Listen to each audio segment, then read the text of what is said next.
I'm George the Poet and I'm a spoken word artist. When I used to do rap, I rapped under the name Shallowlin, but I got sick of the rap game and I took up poetry and I didn't want any more gimmicks. I wanted to keep the focus, so I just kept my real name. Obviously I want to entertain through my poetry, but I want to build a platform that would allow me to have a big influence on the lives of disadvantaged kids, especially through education. I asked because I saw one of your tweets one time that said you want to make intelligence popular in the way that Jay-Z's popularized business. Right. What did you mean by that? I think Jay-Z is so intrinsic to hip-hop culture that whatever direction he takes really has a big psychological effect on a lot of fans of hip-hop. And obviously, the kind of place I'm from, everyone's a fan of hip-hop. When you look at Jay-Z's life, he's been a really astute businessman. And I noticed all my friends growing up, we all wanted to do business. We all wanted to think of ourselves as entrepreneurs, and you find that when you just talk to people, innit? So I want to have that effect in terms of education. I want in 10 years for like it to be normal for kids to be like, yeah, but I might go LSE, I might go UCL, I might Cambridge, you know? But yeah, I think it's possible. I remember when I first met my manager, and like he just seen me at different gigs, and he was like, what are you looking to achieve? And I told him some of my short-term goals because I hadn't really thought further than that. And he was like, to be honest, that stuff's easy for you. Like, you just started releasing stuff on your webcam. Next thing you know, you're like all over the urban performing circuit. So, like, it was like, what you really want to do is set the bar so high that you just jump over all of the hurdles that a lot of people on the urban circuit are struggling with, like trying to gain credibility outside of our world and stuff.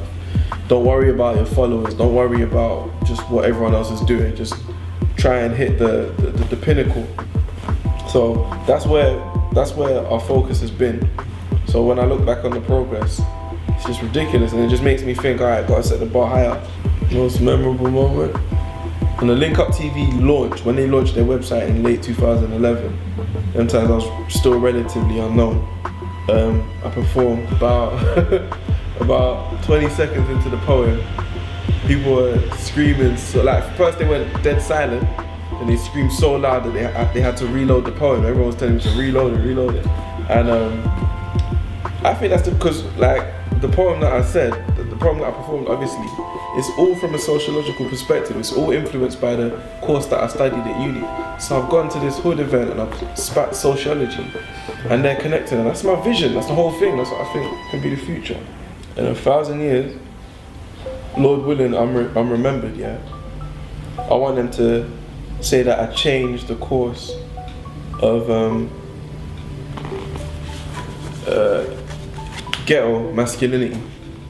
We gotta change the course, because right now it's self-destructive and no one really talks about it because it's hard, it's too big of an issue to tackle. But every other tune is disrespecting women. Every other tune is talking about shooting someone who's from the same place that you are. Every other tune is talking about how you got rich off drugs and that. And it's like, I understand if it's just your real life, you're just talking real life, right? But it's what Karl Marx described as collective irrationality. Everyone makes individual decisions that make sense to them. But on the whole, we have a situation where it's just a lot of individuals killing each other. So we only have it can only implode. It can't grow, you can't build on it. So what I'm trying to do is just restructure our understanding of masculinity, modeled on people like Malcolm X and Tupac, because they were conscious revolutionaries. But if it makes sense, don't fight it. If it doesn't make sense, don't fight for it. That is my overall philosophy. My poetry as food, as Ugandan food, it would have to be...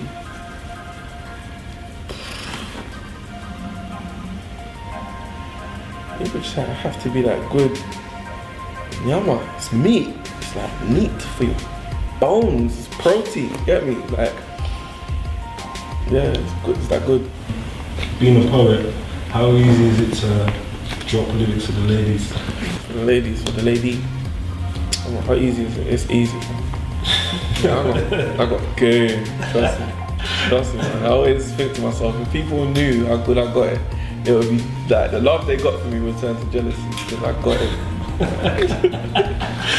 Performing at Jules Holland, it was surreal because I was in the middle of my finals for uni, and I had to just come out of revision to drive down to wherever the studio was, and then